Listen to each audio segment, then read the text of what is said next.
Hello नमस्कार, मैं doctor Surendra खंसली ज्योतिष आचार्य ज्योतिष की इस नई श्रृंखला में आप सभी लोगों का स्वागत करता हूं। दोस्तों, आज बात करने जा रहे हैं हम वृश्चिक राशि की। वृश्चिक राशि में जो कि शनि का ट्रांजिट हो गया है अभी पाइसेस साइन में मीन राशि में, इसकी भी चर्चा करेंगे और साथ साथ में मंगल की चर्चा करेंगे। जो मार्स है ये ठीक आपके भाग्य स्थान में, जो आपका लक का स्थान है, वहां पर मंगल 2-3 दिन में वहां पर गोचर करने वाले हैं। इसका भी प्रभाव आपको बताते हैं। साथ साथ में एक एक हाउस का विश्लेषण करते हैं कि इस समय वृश्चिक राशि पर क्या क्या प्रभाव इस पर पड़ने वाले हैं। स्कॉर्पियो साइन के लिए जो स्कॉर्पियो लग्न है और जो चंद्र कुंडली के हिसाब से आज हम प्रेडिक्शन करेंगे। सबसे पहले विश्लेषण में हम ये लेते हैं कि यदि चंद्र कुंडली आपकी चंद्र कुंडली से या चंद्र लग्न में आपका वृश्चिक लग्न है, स्कॉर्पियो लग्न है, तो सबसे पहले मैं ये बताऊंगा कि जो ये समय चल रहा है उसके हिसाब से आपको अपने कार्यों में कोई जल्दीबाजी नहीं करनी है। बहुत इत्मीनान से कार्य करें और कार्यों की संपन्नता के लिए आप बिल्कुल उसमें प्रतिबद्ध रहें कि कार्य संपन्न वो आपके होंगे, लेकिन वो धीरे धीरे स्लो स्पीड से होंगे और उनमें आपको ज्यादा मेहनत की आवश्यकता होगी।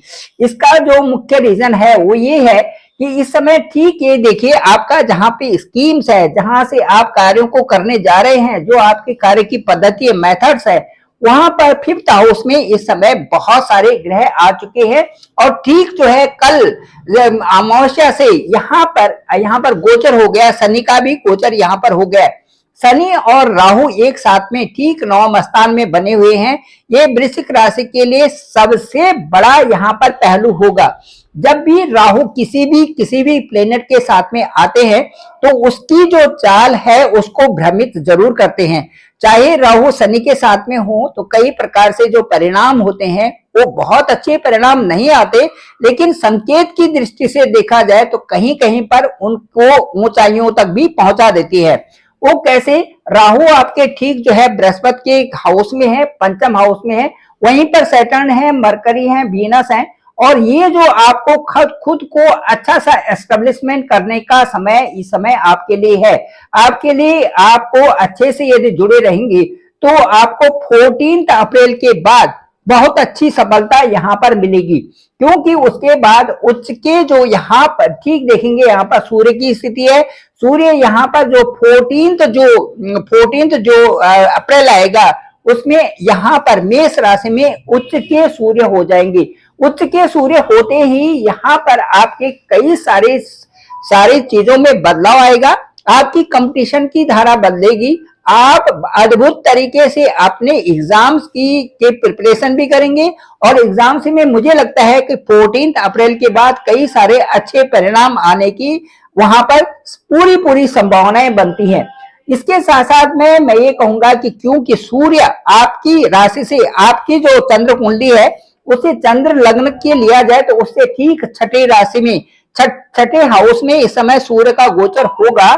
तो इसलिए उस समय जो 14 अप्रैल के बाद और जो 30 अप्रैल तक आपको ईएनटी से संबंधित थोड़ी प्रॉब्लम्स हो सकती हैं। इसके साथ साथ में मैं आपको ये बताऊंगा कि जो 5th हाउस है, जहां से आपकी प्लानिंग्स है, जहां से आपके कई प्रकार से कार्यों की बढ़ोतरी हो रही है, वहां पर राहु के साथ में मरकरी भी होंगी। थोड़ी यहाँ पर यदि राहु के साथ में बुध होते हैं तो जड़ बुद्धि का योग भी यहाँ पर बनता है। जड़ बुद्धि का मतलब मेरा ये है कि जिन कार्यों में आप लगे हुए हैं उन कार्यों में थोड़ी शिथिलता आ जाना। इसके साथ साथ में जो वीनस के साथ में भी राहु है, कई प्रकार से काम वासना और कई प्रकार से अपने कार्यों से भटकना ये भी दिखाता है ठीक 5th हाउस से, क्योंकि 5th हाउस हमारा इंटीमेसी का भी होता है, पति पत्नी का। साथ साथ में 5th हाउस से हम ये भी देखते हैं कि जो आपकी शादी है, सगाई है, एंगेजमेंट है, मैरिजेस हैं, और साथ साथ में जो लव रिलेशन को भी हम 5th हाउस से देखते हैं। तो राहु के साथ में वीनस का 31 मई तक यहाँ पर रहने का मतलब है कि उन कार्यों में भी कुछ न कुछ अदला बदली होना, कुछ न कुछ ऐसे चेंजेस आने की संभावना होना जो कि पहले नहीं थी। इसी तरह से यहाँ पर राहु में शनि और राहु में शुक्र अपनी यहाँ पर कई प्रकार से यहाँ पर उतार चढ़ाव की स्थिति बना रही है। मैं आपको ये कहूंगा कि ये जो समय आपका इस समय अप हुआ है, इससे मैं ये कहूंगा कि ठीक जो आपके 9th हाउस में नाइन्थ हाउस में भी मंगल अभी 2-3 दिन के बाद यहाँ पर मंगल चले जाएंगे। मंगल आपके लक हाउस में यहाँ पर नीच के तो होंगे, लेकिन सबसे अच्छी बात ये होगी कि मंगल का जो ट्रांजिशन है, यहाँ पे मार्स जो ट्रांजिट करने जा रहे हैं, यदि ये देखा जाए तो यहाँ जो मेष राशि है एरीज से इसको काउंट किया जाए तो 1 2 3 4, ये देखिए फोर्थ हाउस है। फोर्थ हाउस यहाँ पे सुख का है। यदि मेष राशि से देखा जाए, यहां से इस छठे हाउस से देखा जाए तो छठा हाउस भी मार्स का है और उसे लक हाउस उसका जस्ट फोर्थ हाउस है, जहां पर कि उनके लॉर्ड हैं। इसी तरह से यदि आप वृश्चिक राशि से यहाँ पर लेंगे, स्कॉर्पियो साइन से लेंगे, स्कॉर्पियो की भी लॉर्ड जो है वो मार्स ही है। यहां से काउंट करेंगे तो सीधे ये 9th हाउस यहाँ पर आता है। 9th हाउस का मतलब है आपका भाग्य। आपका भाग्य उदय होने के लिए यहाँ पर नीच का मंगल आपको बहुत अच्छी प्रेरणा दे रहा है। मुझे तो ये कहना चाहिए कि यहाँ पर आपके साथ में आप सार्थकता रखें, पॉजिटिविटी रखें, आध्यात्मिक ऊर्जा भी आपको मिलेगी और साथ में जो 14 to 30 जो अप्रैल होगा, ये आपके लिए कई प्रकार से एक अच्छे परिणाम भी लाएगा और साथ में इसमें आपने अच्छा मैनेज करके भी अपने आप को रखना है। इसके साथ में जो जुपिटर की स्थिति है और यदि सेकंड हाउस को देखें तो यहाँ पर सबको साथ लेने का है, अपने परिवार में सबको साथ लेकर के चलें स्कॉर्पियंस, तो ज्यादा अच्छा रहेगा। थर्ड हाउस की बात करें तो ये क्षमता वाले घर है। यहाँ पर कह सकते हैं कि जो आपकी जो ढैया तो समाप्त हो चुकी है, तो आपकी जो कैपेबिलिटीज हैं उनके साथ में आप आगे बढ़े और कई सारी चीजें आप उन चीजों को जो मंद गति से चल रहे हैं उनको स्पीड में लाने की कोशिश करेंगे तो ज्यादा अच्छा समय आपका चलेगा। उसके बाद यदि फोर्थ हाउस की बात करें तो यहाँ पर आपको एक बड़ी रिस्पॉन्सिबिलिटी मिल सकती है, क्योंकि लक हाउस देखेंगे तो मार्स यहाँ पर पॉजिटिविटी ला करके बहुत बड़े बड़े चेंजेस यहाँ पर आपके लिए ला सकते हैं। साथ में यहाँ पर बड़ी रिस्पॉन्सिबिलिटी आपको मिलने की पूरी संभावना बन रही है, क्योंकि 18 मई तक आप यहाँ पर जमीन, मकान और पद प्रतिष्ठा ये सारी चीजें मिलेंगी। साथ में आप अच्छा इन्वेस्टमेंट भी कर सकते हैं। इसके बाद जो पंचम हाउस की मैंने बात की, तो यहाँ पर आपको खुद को दिखाना होगा कि एक अच्छी स्थिति में कैसे आया जाए, उन चीजों को प्रेरित लेकर के वो कार्य आपको करने होंगे। छठे हाउस की बात किया जाए तो यहाँ पर जो सूर्य आएंगे उच्च के होंगे, तो यहाँ पर ऋण, रोग और शत्रु तो आपके कम होंगे, लेकिन साथ में मंगल यहाँ पर नीच का है तो थोड़ा ध्यान रखना पड़ेगा, स्वास्थ्य का ध्यान यहाँ पर रखना पड़ेगा।